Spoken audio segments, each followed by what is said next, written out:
ó ti ṣẹlẹ̀ ìyàwó Muyideen Chaja Ìbùkún ó ti gbé gbogbo àwọn àáfàá tó ń ti Muyideen lẹ́yìn iṣẹ́ èpè lára pàtàràpàtà èpè inú bíbélì èpè tó wúwo gbogbo ègún inú bíbélì ló fi gbé gbogbo wọn ṣépè àáfàá Jígínní àáfàá Fọlọ́runṣọ́ Mufti Manchester àti ìyá Olúṣọlá Yusuf gbogbo wọn tí wọ́n ti Muyideen lẹ́yìn ó ní Ìbùkún ti gbéṣẹ́ èpè inú bíbélì lórí wípé tí wọ́n bá Muyideen polongo wípé pásítọ̀ Àgbàlá Gabriel bá òun sùn àbúbọ̀ ní àjọṣepọ̀ ó ní tó bá ṣe pé lóòótọ́ lọ̀rọ̀ yìí rí bí Muyideen ṣe ń polongo ẹ̀ táwọn àfáà náà sì ń bá gbà ó ní tó bá ṣe pé lóòótọ́ kí gbogbo àwọn ègún inú bíbélì kó máa jẹ́ ti tòun àmọ́ tó bá ṣe pé irọ́ ni gbogbo àwọn ègún yìí kó máa lọ sórí ìrandíran àwọn tó ń sọ̀pọ̀tì Muyideen tí wọ́n sì ń bá Muyideen polongo wípé lóòótọ́ ó ní pásítọ̀ Àgbàlá Gabriel bá òun ní nǹkan kan ṣe papọ̀ ó lágbára ọ̀rọ̀ yìí ti wá di woro sí woro báyìí ọ̀rọ̀ yìí ti gbàbò mí yọ ọ̀rọ̀ tó ń lọ nípa pásítọ̀ Àgbàlá Gabriel nígboro téèyàn èèyàn bá ti ń fọkàn bá gbogbo ságà tí wọ́n ti ń gbé kiri nípa pásítọ̀ Àgbàlá Gabriel ẹ mọ̀ wípé tí Muyideen Chaja apá kan ni àtúntì rí ti bàbá Sule Suebebe tí bàbá ológun dúdú táwọn náà tún ń polongo kiri wípé pásítọ̀ Àgbàlá Gabriel kò gbé property bàbá Suebebe yẹn létí bá bàbá Suebebe kọ́ kò gbélé àwọn ọmọ ẹ̀ lọ́wọ́ àmọ́ báyìí àwọn ọmọ bàbá Suebebe àwọn náà ti jáde tán láti wá wọ́ọ̀nù bàbá ológun dúdú wípé bàbá ológun dúdú gbogbo ilé tẹ̀ ń ṣe ẹ mọ̀ lọ fi ọwọ́ yín kẹ́ ẹ lọ fi bọ aṣọ ẹ mọ̀ ṣọ́ra yín nítorí àwọn ò rán yín níṣẹ́ gbogbo ilé tẹ̀ ń ṣe ẹ jẹ́ kí bàbá àwọn ó lọ sùn láyà olùgbàlà ẹ fílẹ̀ jó fọwọ́ rọrí lálàáfíà eléyìí lágbára ẹ̀yin èèyàn mo tún kí yín káàbọ̀ sórí ètò lọ́tẹ̀ yìí ṣàlàáfíà ni mo tún bá èèyàn mi lákòókò yìí bó lójú ọjọ́ lọ́dọ̀ tìyín ọ̀rọ̀ tó ń lọ nípa pásítọ̀ Àgbàlá Gabriel àti Muyideen Chaja versus ìyàwó ẹ̀ Ìbùkún àtàwọn ọmọ bàbá Sule Suebebe ọ̀rọ̀ wọn mà tún ti gba bòmí yọ àáfàá kó máa dùn wọ́n ti gbéra wọ́n mà ti ṣe bẹ̀bẹ̀ wọ́n ṣe ìfọ̀rọ̀wérọ̀ pẹ̀lú Ìbùkún ìyàwó Muyideen pẹ̀lú kan lára àwọn ọmọ bàbá Sule Suebebe nínú fọ́nrán yìí gbogbo ọ̀rọ̀ tí wọ́n sọ òun lè máa gbọ́ ẹ má wàá jẹ́ ìròjọ́ jìnnà ẹ jẹ́ ìgbé fọ́nrán wọlé kẹ́sì máa bá mi fòpínìyàn yín náà lórí ẹ̀sìn comment torí ibi tọ́rọ̀ ìdé dúró báyìí wọ́n ní ọmọ tó ní ìyá òun ò ní sùn ni àwọn náà ò ní fojú bo ooru òun lọ́rọ̀ pásítọ̀ Àgbàlá Gabriel àtàwọn tó ń wá ìṣubú ẹ̀ lọ́nà kọnà fọ́nrán yẹn rèé ẹ jẹ́ àjọwò. Ìbùkún wà pẹ̀lú mi wọ́n ń gbé kiri pé Àgbàlá Gabriel kọ́dà kó tó di pé Muyideen ṣe wẹ́dì pẹ̀lú Ìbùkún ẹni nǹkan tí ń pa Àgbàlá Gabriel àti Ìbùkún papọ̀ Ìbùkún wà pẹ̀lú mi báyìí mo dẹ̀ fẹ́ kí gbogbo ayé ọgbọ́rùn ẹnu ẹ̀ éfò èmi sọ pé kò ní ìdí kó burú ó ní dára òun fi Bíbélì búra.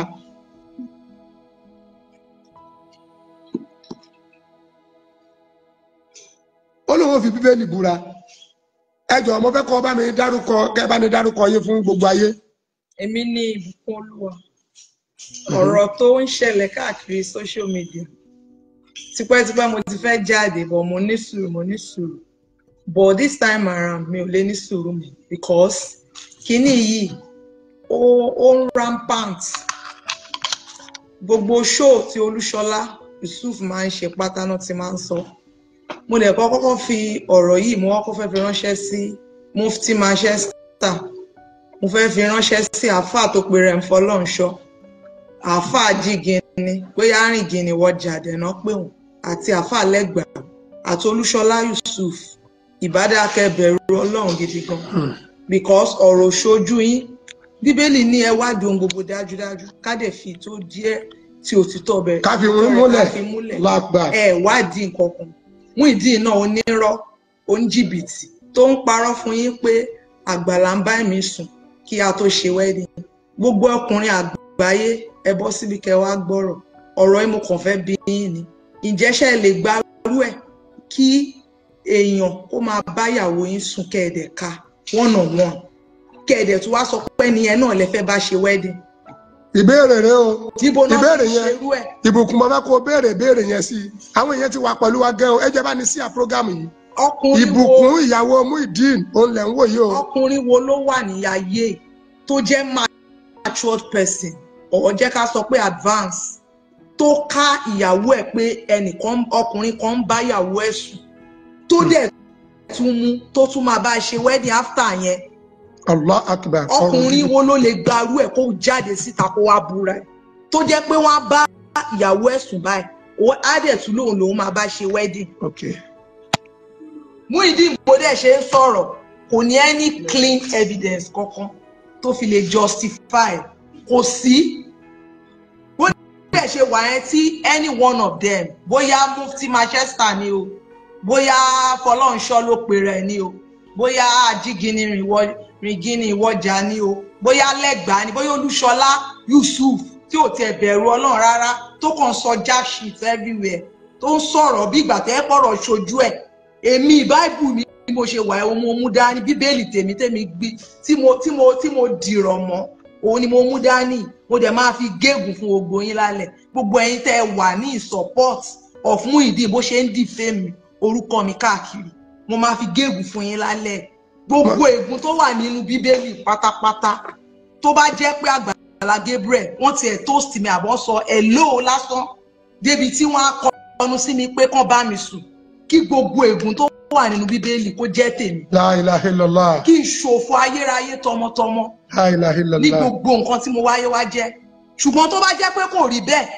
gbogbo ègún Bíbélì yìí ó máa ṣẹ lórí Mufti Manchester á ṣẹ lórí Fàfà Fọlọ́runṣọ́. Ọmọ tí mo fẹ́ kó ṣe má dáa kọ ẹnì kankan wàá kọ́ sọ gbogbo àwọn tí wọ́n ń bọ̀ ló kọjá o ìṣẹ̀dá ẹ̀ ti mọ̀ wọ́n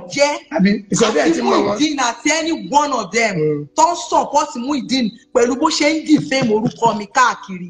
tó ń bá mi lórúkọ jẹ́ káàkiri pàgbàlà ń bá mi sùn kí gbogbo wọn pátápátá kó rí ìkọlù Ọlọ́run gbogbo ègún tó wà ní Bible pátápátá kó jẹ́ tiwọn kó jẹ́ tọmọ wọn kó jẹ́ tọkọ kó jẹ́ tìyàwó kó jẹ́ tọmọ kó dẹ̀ jẹ́ ìrandíran títí dé ìran kìíní títí dé ìran kẹrin. Máa gbọ́ ìbùkún n tó ń sọ fún wa ní ìsinmi pé tí Muyideen sọ pé òun ká ìwà àtàgbàlà lẹ́ẹ̀kínní lẹ́ẹ̀kejì lẹ́ẹ̀kẹta irọ́ ni. Irọ́ gidi. La ilaha illallah. Bíbélì mi mo mú dání. Olúṣọlá Yusuf máa dúró tó lé orí evidence. Olúṣọlá Yusuf ìyá jákujàku ni bullshit local kò tiẹ̀ ní rí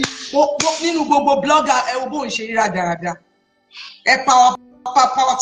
tap ẹ ṣe àṣọ rádaràdà ṣé gbogbo àwọn bloggers yòókù ẹ wọ́n ṣe ń ṣe nìyẹn. La ilaha illallah. náà náà ẹ ṣe ẹni ìwádìí kankan ẹ ní ẹni clean evidence èèyàn dẹ̀ sọ̀rọ̀ fún yín bẹ́ẹ̀ dẹ̀ gbà sórí ẹ dẹ̀ bẹ̀rẹ̀ sí ṣe pé gbogbo ìpè tẹ́ ẹ ṣẹ́ pátápátá fúnra yín àtẹ̀yìn o àtọmọ yín o àti ọkọ o àti ìran kìíní títí dé ìran kẹrin yín gbogbo ẹ̀yin tẹ́ support Muyideen láti máa defame bọ̀ mí lórúkọ jẹ́ káàkiri pátá lórúkọ Jésù Ọlọ́run máa kọlù yín tọmọ díran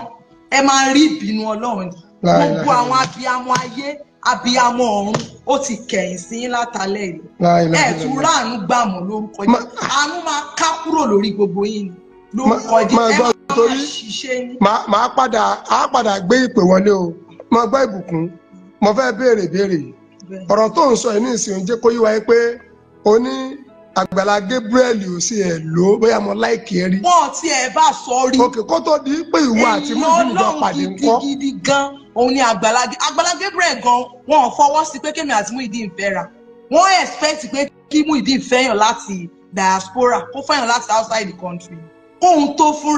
rẹ̀ ló kúkú máa ń wọ́ mi jẹ́jẹ́ mi máa jókòó mi láwọ́ mi lọ sọ́dọ̀ wọn pé ìyàwó tó ń fẹ́ lélẹ̀ ọ̀rọ̀ jẹ́ wà díẹ̀ bẹ̀ torí èlò gbogbo nǹkan tẹ gbàgbàgbà káàkiri náà òfo náà ni gbogbo ẹ̀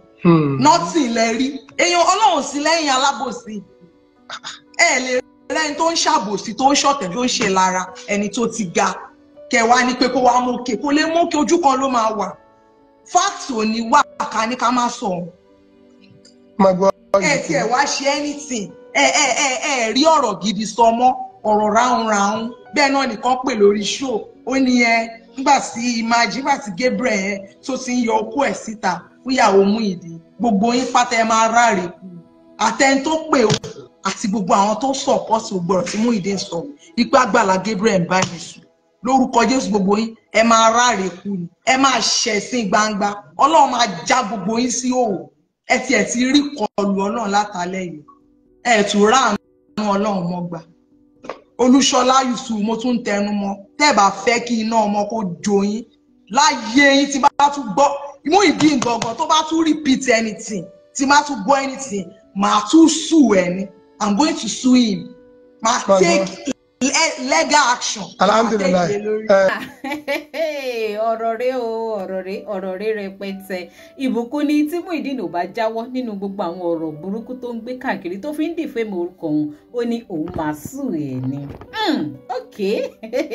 Ìbùkún ti fárígáṣẹ́. Mo sọ fún yín ẹ̀yin èèyàn wípé Ìbùkún ọ̀gá lọ́wọ́ tó wà yìí kò kàn tó máa dà, ó ti fárígá pátápátá ni wípé tí Muyideen ò bá ti jáwọ́ pẹ̀lú àtàwọn àǹfà ìtàntìlẹ́yìn tí wọ́n bá ti jáwọ́ nínú gbogbo ìbàjẹ́ yìí, òun máa sùn Muyideen ni. Bó ni ó ṣe lọ, gbogbo bó bá ṣe lọ màá tún jẹ́ kẹ́ ẹ máa gbọ́. Náà lórí ọ̀rọ̀ bàbá ológun dúdú àtàwọn ọmọ bàbá Súlè Suebebe, ẹ tún jẹ́ àgbọ́ fọ́nrán ìlọsíwájú kẹgbọ́n táwọn ọmọ bàbá Suebebe náà sọ. Àwọn ọ̀rọ̀ tí ń lọ pẹ̀lú bàbá ológun dúdú inú mi dùn pé ọ̀rọ̀ ti pọ̀ lórí ẹ̀ gan. Ọlọ́run ládèdè àkó mọ́ báyé ìyálà jíjẹ́ láíláí. Ọlọ́run bá ní dúró ti torí ẹni tó bá ṣe ó yẹ ká wí ká sọ pé lámọ́ ní ṣe. Oníkálukú náà ń dúró ti sí Ọlọ́run lára Àgbàlá Gabriel. Bọ̀ tí ológun dúdú sọ pé ọ̀rẹ́ dádì yín ni òun jẹ́ láti kékeré. Báwo lẹ ń tọ́jẹ́ rẹ bàbá èèyàn láti kékeré ò sì wá mọ ìkankanú ẹ̀yin ọmọ tẹ̀ jí ọmọ bàbá wa Súlè Suebebe. Mo pè é ní ìrìn àjò ẹ̀dá láyé ọwọ́ Ọlọ́run. Bẹ́ẹ̀ni ṣe wà ń sìn àti mo ti mọ bàbá mi wọn bá mi sọ̀rọ̀ tó jẹ́ ológun. So àti mo dẹ̀ ráwọn slight mistake kan tí mo rí pé kò polite then mo dẹ̀ fẹ́ correct àwọn nǹkan yẹn lójú ẹsẹ̀. Àti mo ráwọn dirty things tó ń rí ológun dúdú ṣe whatever tó porúkọ mo dẹ̀ wò pé báwo ni irú àbùkù bá ṣe máa ta lé bàbá tó bí mi. Mo dẹ̀ try mo call ológun dúdú. So ẹ mọ̀ àwáwí Ọlọ́run ṣàánú wa ni. Àti mo pè wọ́n kàn sọ pé àwọn ti ṣe childhood friend kan rí ní play but dájú mi ò jẹ́ káwọn mọ any one of their son. Wọ́n rò pé báwo lè ṣe máa báyàn ṣe ẹlẹ́jẹ̀ ọjọ́ kékeré ẹ̀ mọ kankan náà àwọn ọmọ ẹ̀. Mo wà so impressed. Ó jẹ́ nǹkan tó dùn mí gan pé báwo definitely ọ̀rẹ́ tẹ̀ ń ṣe òdenu tó ló mọ ọmọ ọ̀rẹ́ ẹ̀. So báwo lè sọ pé ẹnìkan pè ẹ̀ náà àwọn ọmọ èmi tí mo dẹ̀ dúró mo pẹ̀ pé instantly pé ẹni ìpè ẹ̀ bó ṣe báyìí ọmọ wọn nú èwo ṣé ọmọ yẹn ṣe ní nọ́mbà ẹ̀ àbí ẹ mọ orúkọ ẹ̀ kò ní ò mọ̀ definitely wọ́n wà wá wí ni kò rí nǹkan tó fẹ́ sọ bí wọ́n fẹ́ tajà wọn àròyìn wọ́n ti fẹ́ tajà wọn lọ́kàn wá àtàmọ́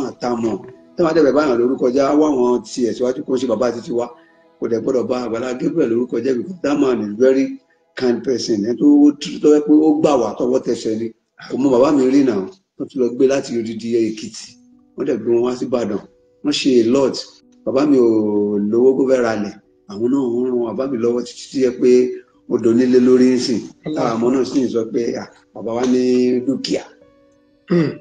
So kéèyàn kọ́kàn jí lọ́rùn lọ́rẹ̀ẹ́ kan bì kan tó bá fẹ́ wá plug guy kó wá wọn síwájú kó má fi bàbá tẹ̀lé. Ìyẹn ológun dúdú kó lọ wá ọmọ bàbá ló kọjá. kó má bàbá mi lórúkọ jẹ́ ó ti kú ó jẹ́ kó sùn re. Àgbàlá Gabriel sì oore ló ṣe ṣe fẹ́ jẹ́ kó oore di ẹ̀bi ni. Allah akbar. Ó lágbára ọ̀rọ̀ ìgbẹ̀nù tán Ìbùkún rèé ó ti ṣẹ́ ìpè wípé ọ̀rọ̀ rí bẹ́ẹ̀ kò rí báwọn àáfàá tó ń sọ̀pọ̀tì Muyideen bí wọ́n ṣe ń gbé ọ̀rọ̀ yìí wípé òun ò bá pásítọ̀ Àgbàlá Gabriel ní ẹni tí ń ṣe papọ̀ ó ti ṣàlàyé ara ẹ̀ báyìí o níbo wá lọ̀rọ̀ yìí ó padà já sí bó ni ó ṣe lọ gbogbo bó bá ṣe lọ ìjẹ́rìí wípé lórí ìkànnì màá tún gbé wá fún yín àwọn ọmọ bàbá Suebebe náà sì tún ti já bàbá ológun dúdú ń wọ́n ní tí ẹ̀ bá gbàgbé pé bàbá ológun dúdú wọ́n ti ṣe part 1 àwọn orin wọn jáde wọ́n ti ṣe part 2 orin wọn jáde bẹ́ẹ̀ wọ́n tún wá ṣe part 3 jáde báyìí àti ìmọ̀ àmọ́ gbogbo bá ṣe ń lọ lórí ìkànnì màá tún gbé wá fẹ̀yìn èèyàn wa nítorí kọ́kọ́ lòun kò ṣàánú wa kọ́ lọ́mọdé àṣe oore ṣe ni oore ní pásítọ̀ Àgbàlá Gabriel ṣe fún àwọn pípì kí ló dé táwọn kan wá bọ́n ṣe fẹ́ sọ oore yẹn bí wọ́n ṣe fẹ́ sọ di ìbímọ lọ́wọ́ kọ́lọ̀ kó ṣàánú wa ni àní ṣoore ṣe. Ẹ má gbàgbé láti máa bá mi follow DJ Naija online lórí Facebook link tó wà ní comment section fídíò yìí àgbẹ̀yìn lórí page wa gbogbo yín tẹ̀sẹ̀ darapọ̀ mọ́ wa lórí YouTube èyí náà ẹ máa bá mi click subscribe button tó wà lábẹ́ fídíò yìí ẹ máa hàn notification bell yín ẹ máa bá mi fún fídíò yìí ní ìkàwọ́ ìyẹn thumbs up like kẹsì máa bá mi share kó máa lọ lógúnlógún lọ́gbọ̀nlọ́gbọ̀n èrò yín nípa ọ̀rọ̀ tí Ìbùkún àti ọmọ bàbá Suebebe tí wọ́n ṣàlàyé lórí ọ̀rọ̀ pásítọ̀ Àgbàlá Gabriel ẹ máa bá mi jù sí kọ́mẹ́ǹtì ká tó pàdé láyọ̀ àti àlàáfíà ó dàbọ̀.